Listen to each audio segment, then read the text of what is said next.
C'est-à-dire, toute la journée, on nous parle de trucs dont on n'a rien à foutre. C'est-à-dire que le président se balade en mobilette la nuit, si ça lui fait plaisir. Je veux dire, c'est pas le principal de mes soucis. Par contre, qu'on empoisonne mes enfants, mes petits-enfants et les petits que je vois autour de moi, ça m'emmerde. Mais ça, personne n'en parle. Donc que font les journalistes? Au lieu de lire les dépêches AFP, quand est-ce qu'ils vont enquêter? Moi, je ne leur demande pas de nous croire aux lanceurs d'alerte. Juste au lieu de lire le document de l'AFP et de dire voilà, aujourd'hui il y a des nuages sur Paris parce qu'il y a de la pollution due aux voitures et en campagne parce que les vaches pètent, qu'ils enquêtent, qu'ils aillent voir pourquoi.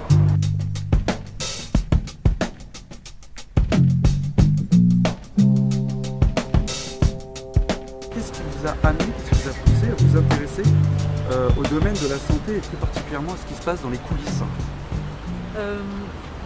En fait, c'est parce que comme beaucoup de gens, je voyais bien qu'il se passait des scandales et que bon, les scandales comme le sang contaminé, etc. Et puis après on n'en parlait plus. Et je faisais comme tout le monde, hein, je retournais à ma vie jusqu'au jour où je me suis fait vacciner, moi et ma famille, contre l'hépatite B. Je me croyais très intelligente et j'ai voulu être une bonne mère. Quand j'ai vu les dégâts que ça avait fait, je me suis dit que jamais plus j'écouterai ce qu'ils disent, que la prochaine fois je vérifierai. Je me suis vraiment trouvée très très con d'avoir obéi comme ça. Et donc voilà, donc quand il y a eu le H1N1, j'ai commencé à trouver que les trucs qu'ils nous disaient étaient très très bizarres. Et il faut dire que j'ai aussi une formation un peu d'animateuse scientifique, donc la logique c'est quelque chose qui me parle. Et donc là il n'y avait rien de logique, donc j'ai commencé à chercher pour moi et pour ma famille et je me suis rendu compte que c'était un sac de nœuds, de mensonges et voilà, et j'ai découvert des trucs ahurissants. Et après j'ai bien évidemment regardé si ça se passait pareil dans les autres vaccins, dans toute l'industrie pharmaceutique et puis bien évidemment dans la nourriture. Comme là maintenant je cherche dans le climat et les armes de l'ombre, etc. parce qu'on est cerné. La preuve, le beau temps que nous avons aujourd'hui, les magnifiques couvercles que nous avons aujourd'hui et qui paraît-il dû à la circulation. C'est-à-dire que le mois dernier, il n'y avait pas de circulation dans Paris. Voilà, paraît-il. Qu'est-ce que vous pouvez nous dire sur l'ANSM, anciennement l'AFSAPS? Franchement, c'est la même chose que l'AFSAP, c'est-à-dire que l'AFSAPS, au moment où il y a eu le scandale du Mediator, les pouvoirs publics nous ont dit c'est un accident, c'est un incident de fonctionnement et c'est un dysfonctionnement et ça n'arrivera plus parce que là on va faire une commission d'enquête et on va faire tout ce qu'il faut pour que ce ne soit plus possible. En fait, après avoir fait une longue enquête qu'ils ont confiée au professeur Debré et au professeur Even, ils ont changé le nom de l'AFSAPS. Ils l'ont appelé l'Agence nationale de sécurité des aliments. Mais ils n'ont rien changé d'autre. C'est-à-dire que l'AFSAPS, l'ANSM continue à être financée indirectement, mais financée quand même à 83% par les labos. Que les trois quarts des gens qui y siègent, enfin peut-être pas les trois quarts mais une bonne partie, ont des conflits d'intérêts qui sont vraiment flagrants, qui sont normalement obligés de les déclarer, mais s'ils les déclarent pas, on leur dit rien. Donc ça pousse pas trop les gens à être honnêtes. Et en plus de ça, même quand c'est déclaré, ils considèrent que du moment que c'est déclaré, il n'y a pas de conflit d'intérêts. Ils l'ont dit, donc ils peuvent pas, ils sont forcément intègres. Mais le fait de le dire n'a jamais obligé les gens à être intègres. Et comme disait Napoléon, la main qui donne est au-dessus de la main qui reçoit. Et je vois pas comment les experts pourraient être honnêtes, ceux qui touchent des labos, parce que sinon ils touchent plus, c'est aussi simple que ça. Et dans mon enquête, quand j'ai rencontré des savants, des chercheurs, qui eux n'ont pas plié devant les labos, ils se sont fait virer avec perte et fracas. Il n'y a donc aucune liberté.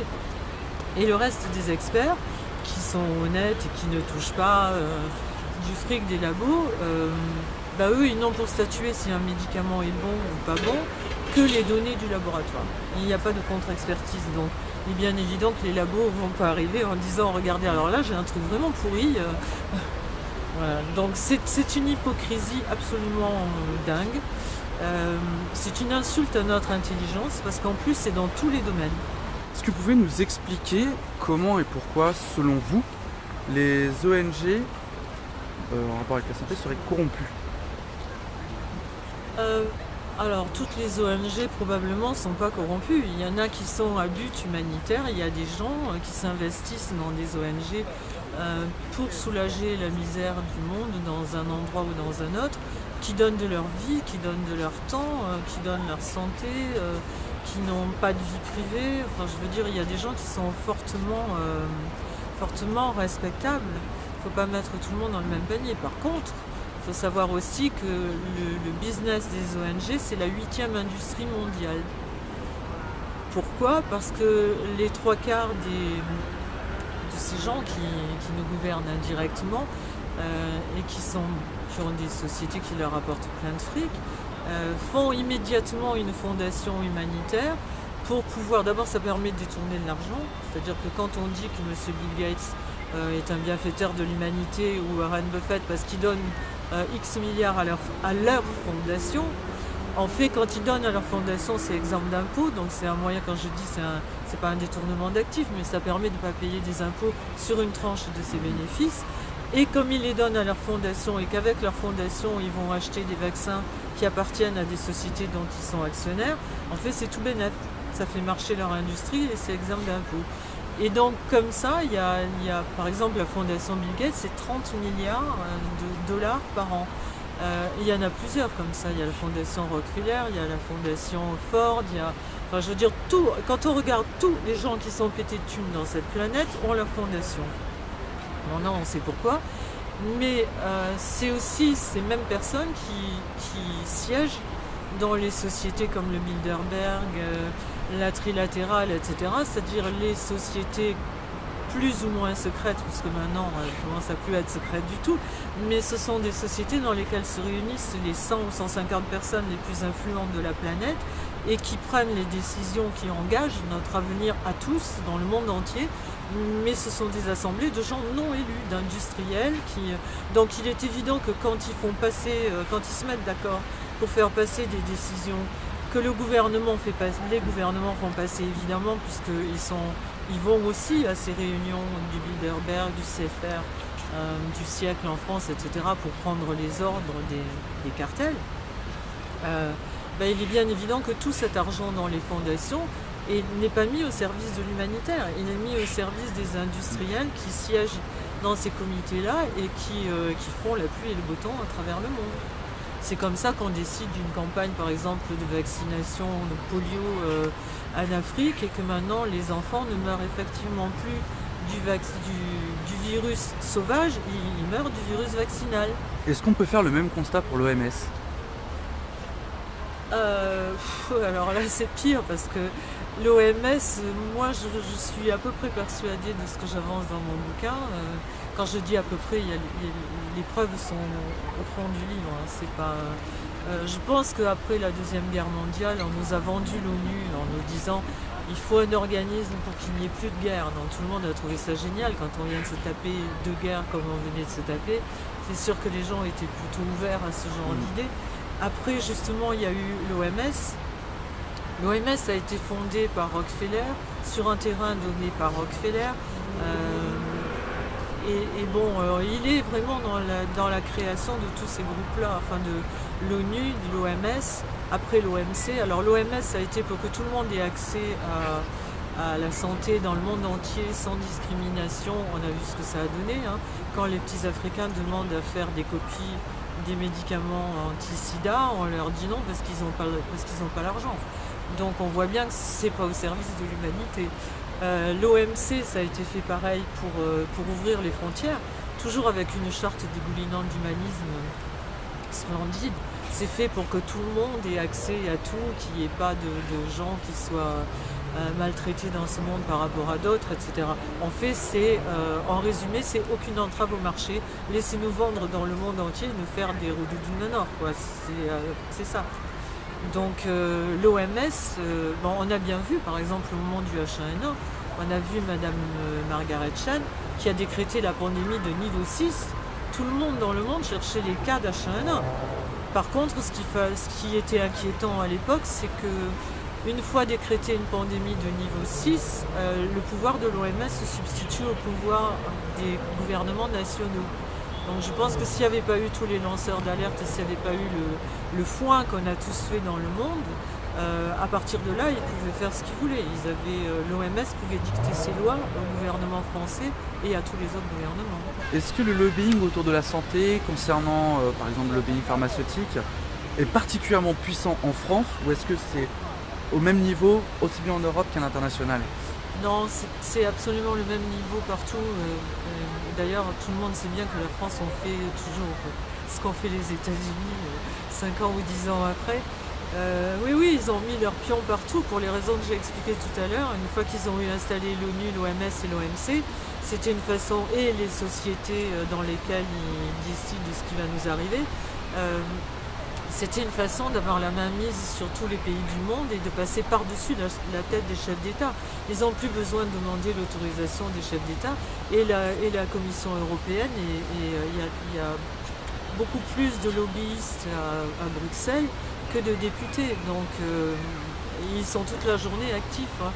J'y suis allée là, avec Marion Sigaud il y a quelques temps. C'est extraordinaire. Les seuls qui rentrent et qui sortent du Parlement européen sans montrer patte blanche, c'est les traiteurs. Parce qu'il y a des cocktails dans tous les coins où on sensibilise les gens des sociétés. Voilà. Donc, et puis il y a aussi le système des portes tournantes, c'est-à-dire que quand il faut faire passer quelque chose, quelqu'un qui va être au ministère de la Santé, enfin quelqu'un par exemple va être chez Monsanto, il va passer au ministère de la Santé le temps de faire passer une loi, et ensuite il va passer dans une instance comme l'AFSAPS ou le MEA en Europe, etc. Et après il revient à Monsanto avec une promotion, ou chez Bayer, on a comme ça Michel Barnier qui était chez Mérieux, enfin il y en a plein, c'est vraiment comme ça constamment. On pourrait parler du changement qui s'est opéré à la fin de la Seconde Guerre mondiale dans le domaine de la santé avec l'alliance avec les chimistes. Oui, je pense que tous nos mots viennent de là, c'est-à-dire qu'au départ il y avait les pétroliers, voilà. Et ensuite tous nos mots, je pense, viennent du fait qu'il y a eu une alliance entre le cartel de la chimie et le cartel de la pharmacie et aussi de l'agroalimentaire. Parce que quand on regarde ce qui se passe, c'est très parallèle, c'est la même chose, le même plan dans tous les domaines. C'est-à-dire que dans les médicaments, ils ont enlevé toutes les plantes qui soignaient jusque-là très bien tout le monde. Et d'ailleurs, beaucoup de médicaments sont à base de plantes. Sauf que maintenant, ils ont décidé que c'était les molécules chimiques qui devaient nous soigner. Et donc, il est évident que ces gens-là ne peuvent pas faire du bénéfice sur les orties ou sur la prêle. Il y en a dans tous les jardins. Donc ce qu'ils veulent, c'est des ingrédients dont ils peuvent avoir un monopole et qui peuvent breveter. Donc pendant 30 ans, ils sont peinards et savent qu'il n'y a qu'eux qui vont trouver de l'argent, gagner de l'argent dessus. Et c'est ce qui explique aussi que les médecins sont formés comme ça, puisque ces gens-là sponsorisent aussi les universités. Ils sont formés à être des prescripteurs de médicaments et non pas des gens qui cherchaient à faire un diagnostic. Alors encore une fois, c'est pas tous les médecins. Mais bon, on se rend compte quand même quand on voit plusieurs médecins qu'on a mal à la tête, ils donnent tel médicament, on a mal aux pieds, ils donnent tel médicament, mais ils ne se demandent pas qu'est-ce qu'il y a de particulier entre toi, moi, aucun de nous n'est pareil. Et il n'a peut-être pas les mêmes causes pour les mêmes effets. Ça, c'est l'industrie de la chimie qui l'a fait, c'est-à-dire on a créé des molécules qui sont bonnes à prescrire et puis c'est tout. Et même chose dans l'industrie alimentaire, c'est-à-dire que le pêcheur qui va à la pêche, qui ramène du poisson, qui le vend à la criée, il n'a aucun intérêt pour ces gens-là. Ce qu'il faut, c'est faire des pêches industrielles avec les mêmes mensonges. Il paraît que c'est pour pouvoir nourrir l'humanité. Quand on sait qu'il faut 5 kg de poissons de pêche pour faire 1 kg de poissons d'élevage, qui est-ce qui vide les mers? C'est certainement pas le marin pêcheur. Sauf que là aussi, ça permet comme dans l'élevage d'ailleurs industriel, ça permet d'écouler des hormones, des vaccins, des tranquillisants, tout un tas. Donc c'est uniquement l'industrie chimique. Et ça, c'est parti après la Deuxième Guerre mondiale, Il y avait d'un côté de l'Atlantique Rockefeller et de notre côté à nous, I.G. Farben. Et dont il y avait un monsieur qui s'appelait Fritz Termer qui était le patron d'I.G. Farben à Auschwitz. Bien évidemment, après la guerre, il s'est fait un peu ennuyer à Nuremberg.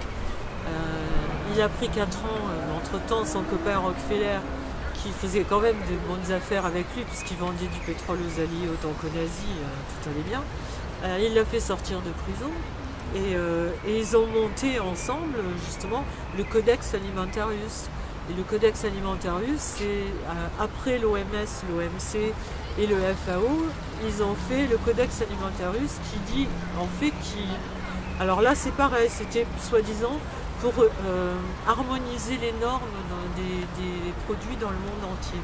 En fait, c'est fait pour contrôler, c'est-à-dire que tout ce qui est Codex Alimentarius est répandu dans le monde entier et tout le reste, ils ont tendance à vouloir l'interdire.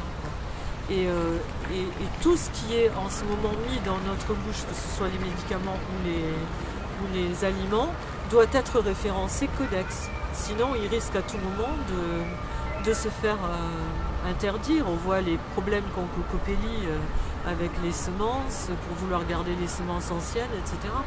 Donc c'est un monopole en fait, c'est juste un monopole pour que rien du marché ne leur échappe.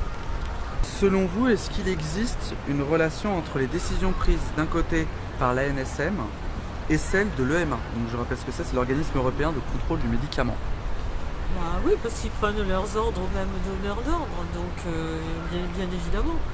D'ailleurs, on n'a qu'à voir. Et puis maintenant, avec le marché transatlantique, je pense qu'on n'aura même plus rien à dire. Ils feront même plus semblant, puisqu'on l'aura accepté.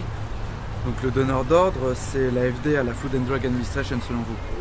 Oui, et puis tous les industriels qui gravitent autour. Ouais. Un petit mot sur les vaccins maintenant. Est-ce qu'à votre connaissance, vous savez pourquoi on met de l'aluminium et du mercure dans les vaccins? Alors la raison invoquée, c'est que ça booste les défenses. Enfin, comment on dit? Ça booste la réaction immunitaire, donc ça fait que le vaccin a un meilleur effet. Bon, ça, c'est ce qu'ils disent. Hein. C'est comme quand ils nous disent que les chemtrails, c'est pour lutter contre le réchauffement climatique. C'est un peu gros, quoi, parce que il faudrait déjà croire au bienfait des vaccins. Parce qu'on pourrait souligner le fait, par exemple, qu'il y a de nouvelles pandémies qui sont en train de naître en Afrique, du fait justement de ces vaccins, comme dans ces vaccins, il contient une petite partie du virus, et je ne me rappelle plus du nom, mais le fait d'injecter donc une partie de ce virus provoque justement les symptômes de ce virus. Oui, et c'est la polio, c'est le vaccin, c'est le virus vaccinal maintenant qu'on retrouve. On retrouve, alors ça s'appelle plus polio, hein, ça s'appelle paralysie flasque aiguë. Mais en fait, donc, les gens se paralysent et quand on regarde en fait ce qu'ils ont à l'intérieur du corps, ils ont le virus vaccinal. Mais il y a plein de trucs comme ça hein, que j'ai appris moi après avoir enquêté sur le H1N1. Par exemple, moi j'ai toujours eu des chevaux autour de moi, donc tous les 5 ans j'étais vaccinée contre le tétanos. Parce qu'il paraît que quand on a des chevaux, on risque le tétanos. Mais en fait, le tétanos, la maladie n'est pas immunisante. Donc à quoi sert le vaccin? Voilà, à écouler quelques tirages. C'est juste des petits trucs comme ça, quoi. Par exemple, le vaccin pour les enfants d'été polio. Maintenant, justement, avant, il y en avait un qui ne contenait pas d'aluminium. Ils l'ont retiré du marché et ils ont mis des vaccins qui contiennent de l'aluminium et qui en plus contiennent 3 ou 4 valences en plus, qui ne sont pas obligatoires. Et dans ces valences-là, il y a l'hépatite B.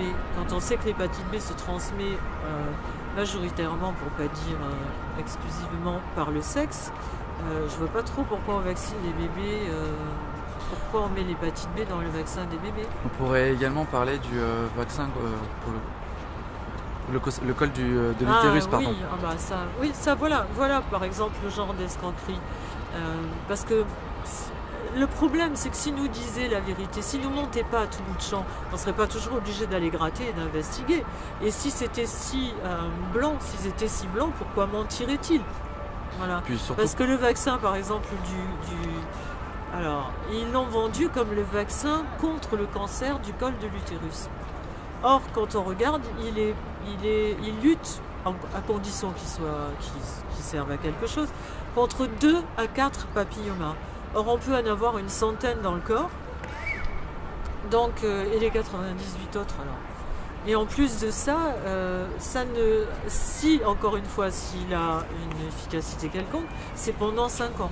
Donc quand on vaccine des enfants de 14 ans, et maintenant des garçons de 9 ans, puisqu'il paraît qu'ils peuvent attraper le cancer en faisant un cunnilingus à leur copine quand ils seront un peu plus grands. Donc aux États-Unis, maintenant, ils vaccinent les garçons de 9 ans contre le papillomavirus. C'est n'importe quoi. Ce vaccin n'a d'efficacité que pour 2 ou 4, selon le vaccin, 2 ou 4 papillomas.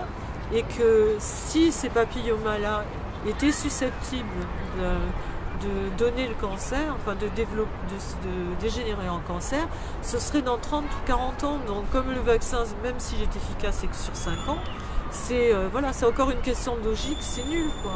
Vous en avez parlé à propos du marché transatlantique. Est-ce que donc pour vous, le marché transatlantique, ça achèverait en quelque sorte de mettre en place une mainmise des États-Unis sur le marché européen ? Oui, bien évidemment, puisque ça va être décuplé. Les donneurs d'ordre vont être encore plus présents et officiellement, puisque là, ils le font en coulisses. Après, ils n'auront plus à le faire en coulisses. Et puis en plus, on va nous servir ce qu'on nous sert habituellement, à savoir, mais je ne vois pas ce que vous avez contre cette politique, puisque vous avez voté pour.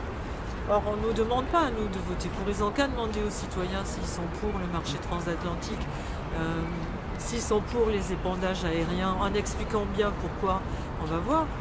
Mais ça, ils ne le font jamais. C'est pour ça, quand ils nous parlent de démocratie, qu'on arrête de rigoler, quoi. Et comment est-ce que ce traité transatlantique pourrait se traduire pour les Européens et par extension pour les Français ?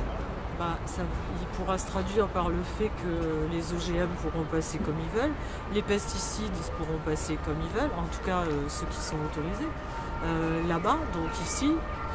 Il faut regarder ce qui se passe au Canada, puisque déjà ça a été autorisé, ça a été mis en place avec le Canada. Les gens ne sont pas contents du tout. Mais le problème, c'est que personne ne nous explique. Où est-ce qu'on entend parler dans les médias lambda, mainstream, où est-ce qu'on entend parler de ça ? Toute la journée, on nous parle de trucs dont on n'a rien à foutre. C'est-à-dire que le président se balade en mobilette la nuit, si ça lui fait plaisir. C'est pas le principal de mes soucis. Par contre, qu'on empoisonne mes enfants, mes petits-enfants et les petits que je vois autour de moi, ça m'emmerde. Mais ça, personne n'en parle.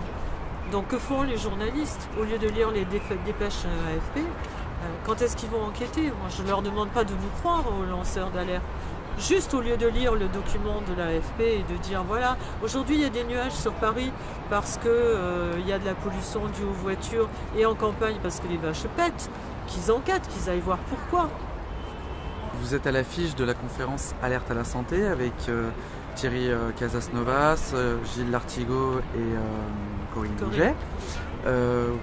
Est-ce que vous pourrez d'abord nous parler de la mobilisation autour de cette conférence avant peut-être de nous évoquer la suite ?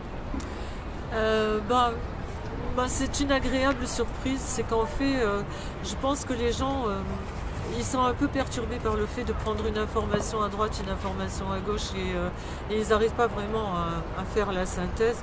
D'ailleurs nous non plus, je les rassure, parce que pour savoir quoi manger en ce moment c'est très très compliqué, même pour nous. Donc je pense que d'abord c'est parti de l'initiative de quelqu'un sur Facebook qui a dit mais pourquoi vous vous réunissez pas tous les 4 et pourquoi vous faites pas des conférences ensemble ? Et donc on en a fait une première il y a un peu plus d'un mois et en fait on avait une salle où il y avait 260 personnes et on se disait est-ce que ça va être plein et tout. En fait il y avait 600 personnes dehors qui n'ont pas pu rentrer, qui venaient d'un peu partout en France et donc on s'est senti vraiment merdeux. Et donc voilà, grâce à Thierry qui est vraiment la cheville ouvrière de ça, il a loué une salle immense qui faisait plus de 1000 places.